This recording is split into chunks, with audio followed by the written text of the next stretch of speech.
Tonight we begin a new journey. We are leaving behind the military camps and frozen rivers of Marcus Aurelius and traveling to a different Rome.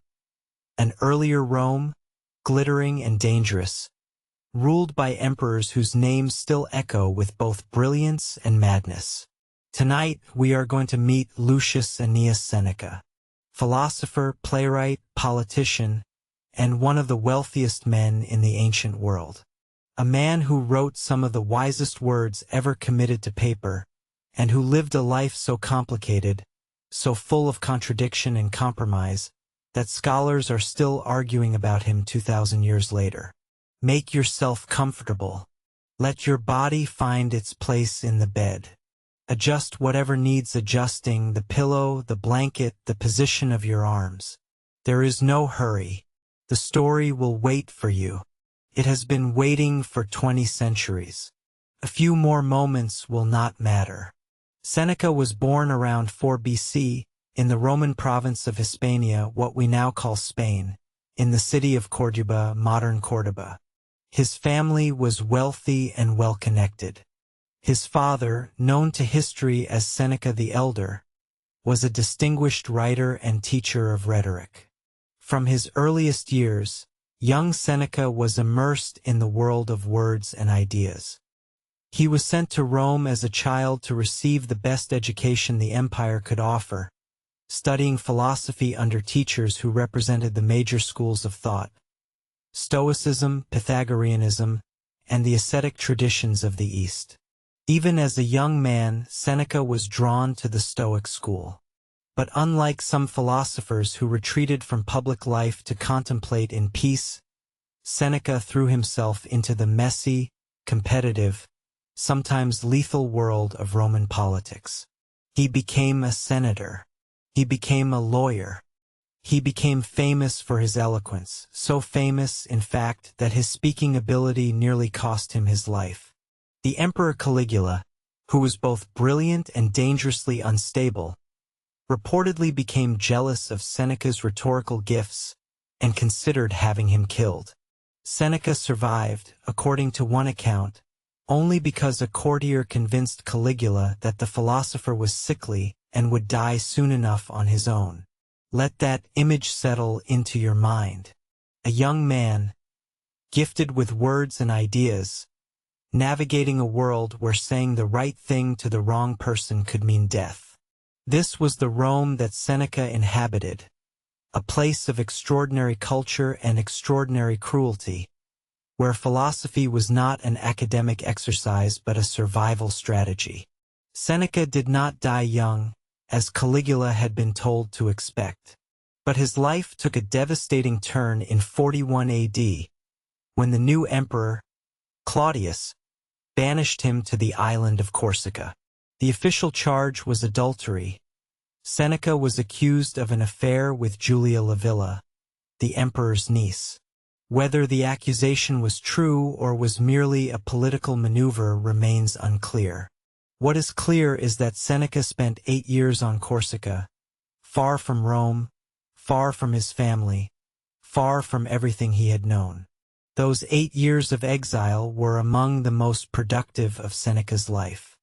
Stripped of his wealth, his status, and his busy social calendar, he turned inward.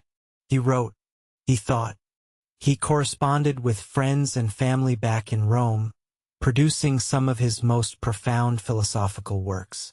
The consolation letters he wrote during this period, to his mother, Helvia, and to Polybius, a freedman of the emperor, are masterpieces of Stoic thought, full of practical wisdom about how to endure suffering, how to find meaning in loss, and how to maintain dignity when the world has taken everything from you. Your breathing has probably begun to slow. This is good. Let it happen naturally. The body knows how to prepare itself for sleep. It has been doing this since before you were born, and it will continue long after you have stopped thinking about it. Trust the process. Trust the rhythm. Let the story carry you. In 49 AD, everything changed again. Claudius's new wife, Agrippina, arranged for Seneca's recall from exile. But this was not an act of mercy. Agrippina had a plan, and Seneca was part of it. She wanted him to serve as tutor to her son, a boy named Nero, who would soon become the most infamous emperor in Roman history. Seneca accepted. What choice did he have? In Rome, you did not refuse the empress.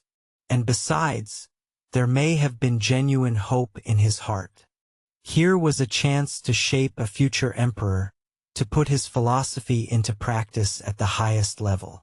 If he could raise Nero to be wise and just, he could change the course of the empire. It was the philosopher's dream, to stand beside power and guide it toward good. For a while, the dream seemed to work. When Nero became emperor in 54 AD, at the age of 16, Seneca and the Praetorian prefect Burrus effectively ran the empire on his behalf. The first 5 years of Nero's reign, known as the Quinquennium Neronis, are remembered as a period of good governance, moderate policies, and relative peace. Seneca wrote Nero's speeches. He guided his decisions. He tried, with all the skill and patience of a philosopher, to keep the young emperor on the path of virtue. But Nero was not Marcus Aurelius. He was not a student who yearned for wisdom. He was a talented but unstable young man with unlimited power and a growing taste for cruelty. As the years passed, Seneca's influence waned. Nero began making his own decisions that grew increasingly erratic and violent. He had his mother, Agrippina, murdered. He kicked his pregnant wife, Poppaea, to death. He launched persecutions, indulged in extravagance, and began to see himself not as a servant of the state but as an artist and a god. Seneca watched all of this, and here is where his story becomes most complicated and most human. He did not leave. He did not publicly denounce Nero. He stayed at court, growing wealthier, growing more compromised, trying to moderate the worst excesses while benefiting from the very system that produced them. Critics then and now have accused him of hypocrisy, a philosopher who preached simplicity and virtue while accumulating one of the largest fortunes in the Roman world. A man who wrote about the shortness of life while spending years in the service of a tyrant. These criticisms are not wrong, but they are not the whole truth either. The whole truth is more complicated than any accusation can capture. Seneca was a human being, living in impossible circumstances, trying to do some good in a system that was fundamentally broken. He was not a saint. He was a man who knew what virtue looked like and could describe it with extraordinary clarity, but who could not always live up to his own descriptions. And in that gap between his words and his actions, there is something deeply recognizable, something that speaks to every person who has ever known the right thing to do and struggled to do it. The night is deepening. The sounds of the world are growing fainter. Perhaps there is traffic in the distance, or the hum of an appliance, or the breath of someone sleeping nearby. Let these sounds become part of the background, as natural and unobtrusive as the sound of wind in trees.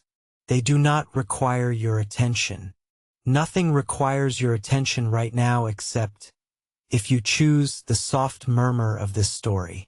In 62 AD, Seneca tried to retire. He went to Nero and offered to return his wealth. All of it, the estates, the money, the luxuries that had accumulated during his years of service. It was, in effect, a request for permission to leave. Nero refused publicly. He embraced Seneca. He told him that his wealth was a gift, freely given. He said he still needed his old tutor. But both men knew the truth. The embrace was a cage. Seneca was trapped, and the trap was closing. Seneca spent his final years in a kind of semi-retirement, withdrawing from public life as much as he could, devoting himself to writing. It was during this period that he produced his greatest works, the Letters to Lucilius, a series of 124 letters addressed to a younger friend, covering every aspect of how to live a good life. These letters are warm, witty, practical, and profound. They discuss anger, grief, friendship, wealth, death, time, and the daily practice of philosophy. They are, in many ways, the most accessible introduction to Stoic thought ever written. Seneca wrote about time with a passion that borders on desperation. In his essay on the shortness of life, he argued that life is not actually short, we simply waste most of it. We spend our years chasing things that do not matter, pleasing people we do not respect, and postponing the work of living. The busy man, Seneca wrote, is the least alive of all. He is always preparing to live but never actually living. Let that thought rest in your mind. Not as an accusation but as an invitation. Tomorrow, when you wake, you will have another day. Another collection of hours, each one precious, each one unrepeatable. What will you do with them? Seneca would not demand that you answer tonight. He would only ask you to notice the question. In 65 AD, the trap finally closed. A conspiracy against Nero was uncovered, the Pisonian conspiracy, named after its leader, Gaius Calpurnius Piso. Whether Seneca was actually involved is debated, but Nero used the conspiracy as a pretext to order Seneca's death. Seneca received the order with the calm that his philosophy had prepared him for. He gathered his friends around him. He comforted his wife, Paulina, who wanted to die with him. He opened his veins in the traditional Roman manner, and as his life slowly ebbed away, he dictated his final thoughts to scribes. The ancient historian Tacitus records the scene in detail, the philosopher bleeding, still talking, still teaching, still trying to leave something useful behind for those who would survive him. It is a scene of extraordinary dignity, and also of extraordinary sadness. A man who spent his life thinking about how to live well, forced to demonstrate how to die well, not by choice but by the command of the emperor he had once hoped to guide toward virtue. But Seneca's death was not the end of his story. It was, in a sense, the beginning, because the words he left behind, the letters, the essays, the plays, survived.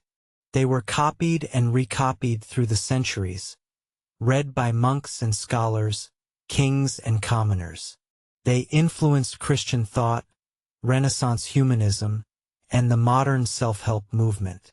Today, Seneca is one of the most widely read philosophers in the world, and his advice on topics like managing anger, dealing with grief, and making the most of limited time feels as fresh and relevant as if it were written yesterday. Your eyelids are heavy. Perhaps they have been closed for some time. That is perfect. You do not need to see to listen. You do not need to listen carefully to absorb. The words are finding their way in, whether you are awake or half asleep or drifting in the gentle space between the two.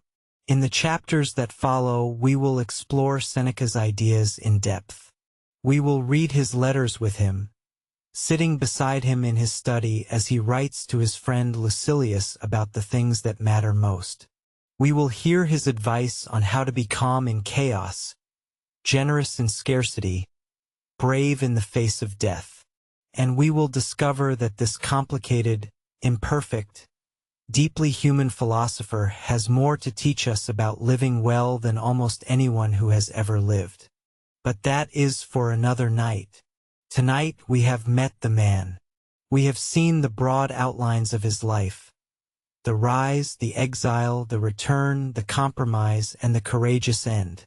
It is a life that resists simple judgment. Seneca was not a hero in the conventional sense. He was something more interesting and more useful. A person who struggled with the same contradictions we all face, and who wrote about that struggle with honesty, humor, and extraordinary grace. Rest now. The philosopher's lamp is burning low. The night in Rome is quiet as your room, as quiet as this moment, as quiet as the space between one breath and the next. Seneca is there, at his desk, writing one more letter before sleep takes him. And you are here, lying still, letting the day fall away, letting the story settle into the soft dark of your mind. Tomorrow there will be more. There is always more. But tonight this is enough.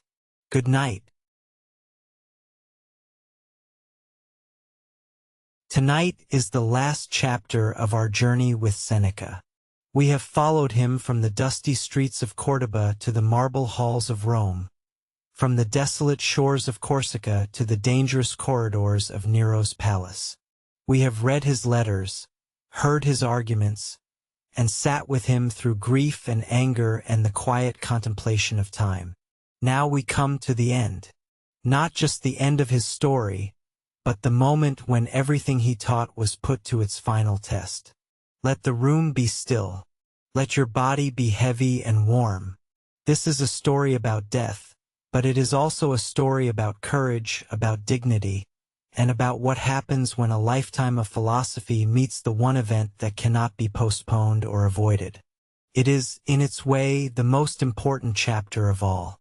The year was 65 AD. Nero had been emperor for 11 years, and the Rome he governed had become a place of increasing terror. The Great Fire of 64 AD had devastated the city, and Nero's response, blaming the Christians, embarking on a massive building program that included his infamous Golden House, had deepened the resentment of the aristocracy. Whispers of conspiracy moved through the salons and gardens of the wealthy. Something had to change. The Pisonian conspiracy, named after its nominal leader Gaius Calpurnius Piso, was the result. A group of senators, military officers, and prominent citizens plotted to assassinate Nero and replace him with Piso. The plan was bold but poorly organized. When a freedman betrayed the conspirators, Nero's response was swift and merciless. Arrests, interrogations, forced suicides, and executions followed in rapid succession. The poet Lucan was ordered to die. The general Fenius Rufus was executed. And then Nero turned his attention to Seneca. Whether Seneca was actually involved in the conspiracy is one of history's open questions. The ancient sources disagree. Some say he knew of the plot and tacitly approved. Others say he was entirely innocent, a convenient target for an emperor who had long since tired of his former tutor's moral authority. What is not in dispute is Nero's decision. He sent a tribune to Seneca's country estate with a simple message: "The emperor requires you to die." Seneca received the news at dinner. He was with his wife, Paulina, and a small group of friends. According to Tacitus, who provides the most detailed account, Seneca's first reaction was not for himself but for his companions. He turned to them and offered what he called the one thing he had left to give, the example of his life. He had taught philosophy for decades. Now he would demonstrate it. Your breathing may have slowed. Your thoughts may be drifting. That is all right. You do not need to follow every detail.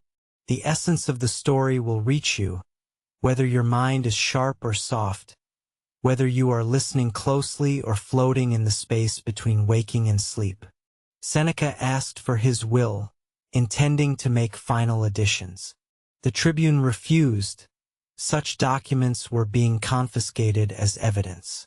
Seneca turned to his friends and said that since he was prevented from giving them material gifts, he would give them something better: the image of his life, the pattern of his conduct. If they remembered that, it would be enough. Then he embraced Paulina. She was weeping. He held her and spoke to her gently, asking her to moderate her grief, to find comfort in the memory of his life rather than the fact of his death. He reminded her that he had taught her the principles of Stoic philosophy and urged her to use them now. Paulina refused. She declared that she would die with him, that she had no wish to survive alone. Seneca reportedly accepted her decision with a mixture of admiration and sorrow. They opened their veins together side by side. But the story took an unexpected turn. Nero, when he learned that Paulina was dying, ordered his soldiers to intervene. Whether this was mercy or political calculation, a dead senator's wife might generate more sympathy than a dead senator alone, is impossible to know. The soldiers bandaged Paulina's arms and stopped the bleeding. She survived, though she bore the scars for the rest of her life. Seneca was not so fortunate, nor did he wish to be. His aged body bled slowly. The process was agonizing. To hasten his death, he drank poison, the same hemlock that had killed Socrates centuries before. But his body, weakened and constricted, could not absorb it effectively. Finally, he asked to be placed in a warm bath, where the heat would expand his veins and speed the loss of blood. In the bath, Seneca continued to speak. He dictated his final words to scribes who attended him. Tacitus tells us that these last words were recorded and widely published, but they have not survived to the present day. We do not know what Seneca said in his final moments. We can only imagine, and knowing his writings as we do, we can imagine quite well. He would have spoken about nature, about the way all things return to their source, the way a river returns to the sea. He would have spoken about gratitude for the years he had lived, for the friends who surrounded him, for the chance to practice one last time the philosophy he had preached. He would have spoken about acceptance, about the futility of resisting what cannot be changed, and the freedom that comes from embracing it instead. And perhaps, in his very last moments, as the water reddened around him and the steam rose and the world began to narrow to a single point of light, he thought about time, about all the letters he had written about its preciousness, about the years on Corsica, which had seemed wasted but had produced his finest work, about the years at Nero's court, which had seemed golden but had been shadowed by compromise, about the simple, irreducible fact that every moment of his life, the glorious and the shameful, the wise and the foolish, had led to this, to a warm bath in a Roman villa, surrounded by people who loved him, doing the last thing a philosopher can do, dying as he had lived with open eyes. The room you are in is not a Roman villa. The water in which you rest is not bath water but the soft, invisible current of approaching sleep. But there is something of Seneca's final moments in this moment too. The surrender, the release, the willingness to let go of what the day has been and trust in what the night will bring. Seneca was 69 years old when he died. He had been a senator, a tutor, an advisor to an emperor, a philosopher, a playwright, a failed Stoic, and a flawed human being. He had preached simplicity and lived in luxury. He had counseled moderation and served a tyrant. He had written about the shortness of life and spent years doing things he did not believe in. But he had also written some of the truest, most helpful, most enduring words in the history of human thought. Words about time and how to use it. Words about anger and how to release it. Words about grief and how to survive it. Words about friendship and how to nurture it. Words about wealth and how to hold it lightly. Words about death and how to face it with something other than terror. These words survived because they were needed. They are still needed. They will be needed long after the last copy of the last book has crumbled to dust, because the problems they address, how to live, how to love, how to lose, how to die, are not problems that can be solved. They can only be lived. And Seneca lived them, imperfectly but courageously, and left us a record of his attempt that is as useful today as it was in 65 AD. The candle has gone out. The scribes have set down their pens. The philosopher is still. And you are here, 2,000 years later, carrying his words in the quiet architecture of your mind, receiving a gift that has traveled across centuries to reach you in this specific moment, in this specific room, on this specific night. Seneca would not want you to mourn him. He would want you to rest, to conserve your energy for tomorrow, which will bring its own challenges, its own opportunities, its own invitations to practice wisdom and courage and patience and love. He would want you to remember, not the details of his death, which are painful, but the essence of his teaching, which is this: you have enough time, you have enough strength, you have enough goodness in you to meet whatever comes. The only thing you need to add is attention, the willingness to be present, fully and honestly, for the life you have been given. That is the good life. That is the legacy of Seneca. And it begins again, as it always does, with the next breath. Good night, and thank you for listening.